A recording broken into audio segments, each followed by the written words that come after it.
चीन ने आबादी की बढ़ती उम्र और घटती जन्म दर को रोकने के लिए अब एक बड़ा फैसला लिया है। चीन अब सभी जोड़ों को तीसरा बच्चा पैदा करने की अनुमति देगा। अब चीन सरकार ने परिवार नियोजन के नियमों में ढील देने का ऐलान कर दिया है। सोमवार को लिए गए फैसले के मुताबिक अब चीन में कपल्स 3 बच्चे पैदा कर सकेंगे। आपको बता दें, इससे पहले चीन में सिर्फ 2 बच्चे पैदा करने की इजाजत थी।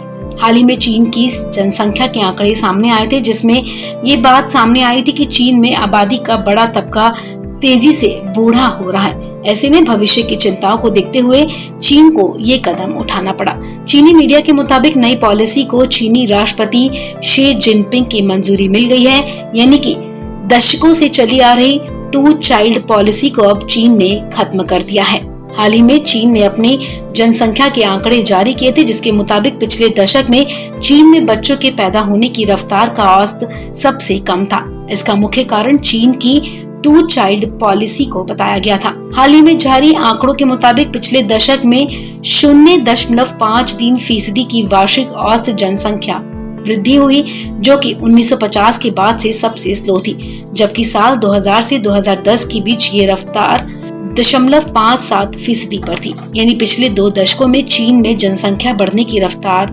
सबसे कम हो गई। इतना ही नहीं, आंकड़ों के मुताबिक साल 2020 में चीन में सिर्फ 12 मिलियन बच्चे ही पैदा हुए, जबकि 2016 में ये आंकड़ा 18 मिलियन था। यानी चीन में साल 1960 के बाद बच्चों के पैदा होने की संख्या भी सबसे कम पर पहुंची। आपको बता दें, चीन हमेशा से ही अपनी चाइल्ड पॉलिसी को लेकर सख्त रहा है। चीन इस वक्त भी दुनिया में सबसे ज्यादा आबादी वाला देश है और उसके बाद भारत का नंबर आता है। 1970 के दशक में आबादी की बढ़ती रफ्तार पर काबू पाने के लिए चीन के कुछ इलाकों में 1 चाइल्ड पॉलिसी लाई गई थी। बाद में ये नियम जब पूरे देश में फैला तो इसका उलट असर हुआ। चीन में बच्चों के पैदा होने की रफ्तार कम होने लगी।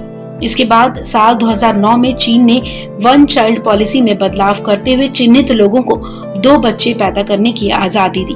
अब साल 2021 में चीन ने एक बार फिर अपनी नीति में बदलाव किया है और एक कपल को 3 बच्चे पैदा करने की अनुमति दे दी है। इस खबर में फिलहाल इतना ही।